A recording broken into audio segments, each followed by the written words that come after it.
Welcome to కృష్ణామృతం. ఈ రోజు ఒక మంచి ఇన్ఫర్మేషన్ తో ఈ వీడియో చేస్తున్నాం. మనము మరెందుకు ఆలస్యం చూసేయండి.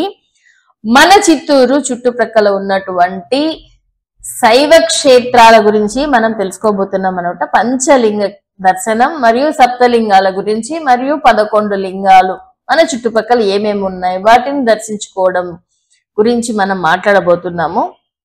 ఏకకాలే పంచలింగ దర్శనం మోక్ష ప్రదాయకం అనేది మనం తెలుసుకున్నాం కదండి.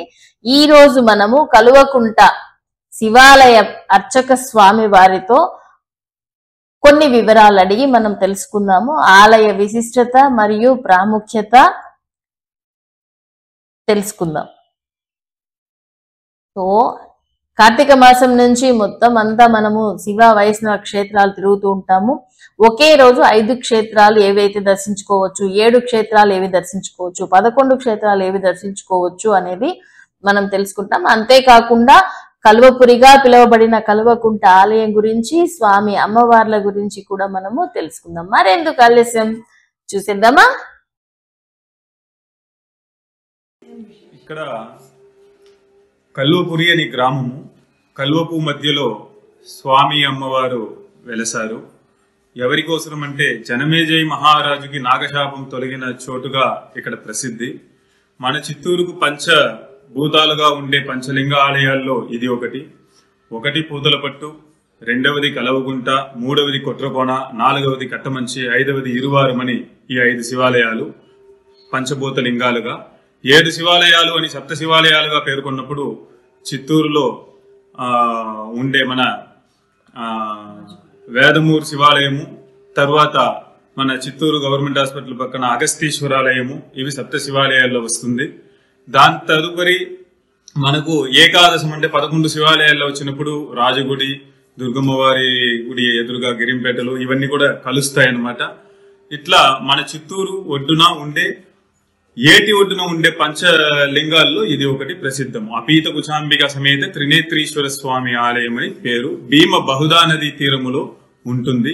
కాశీ క్షేత్రానికన్నా ఒక వీసంబు మిన్న అనే మాట ఇక్కడ ఉంది. అందుకే ఇక్కడ చటారి ఉంటుంది. ఏ గుళ్ళో శివాలయాల్లో చటారి ఉండదు.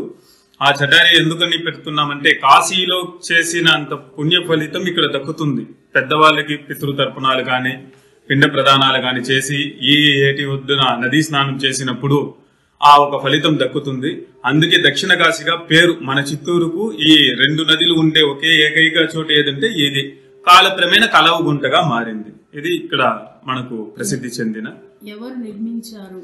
చోళల కాలంలోను కృష్ణదేవరాయల కాలంలోను ఇద్దరు టైంలో కూడా ఇక్కడ జరిగింది. కానీ ఆలయం స్వామి మాత్రం వెలసింది మాత్రం 2300 సంవత్సరాల క్రితం. కానీ వీళ్ళు కట్టింది మాత్రం 1314వ శతాబ్దం కాలంలో వీళ్ళు ఒక కన్స్ట్రక్షన్ జరిగింది. ఇక్కడ అన్ని ఆలయాలు అట్లే. ఇక్కడ ఇంకొకటి ఏమంటే ప్రసిద్ధి, స్వామి వారి కంటే అమ్మవారు హైట్ ఎక్కువగా ఉంటారు. నది యొక్క నీళ్లు గంగమ్మ దేవిని స్వామి దగ్గరికి పంపించక ముందు అమ్మవారిని తాకిదా మళ్ళీ రావాలి. అందువల్ల అమ్మవారు వచ్చి ఇక్కడ ముందు ఉంటారు, హైట్ గా ఉంటారు. ఇక్కడ ఇంకొకటి, ఇక్కడ సింహవాహనం అమ్మవారికి ఉండదు, సాద్వీకంగా ఉంటుంది. ఎందుకంటే ఉన్నామలై అమ్మవారు తర్వాత అన్నామలై స్వామి మన తిరువన్నామలై స్వరూపమే ఇక్కడ త్రినేత్రీశ్వరుడు 3 కళ్ళుతో ఉంటారనమాట.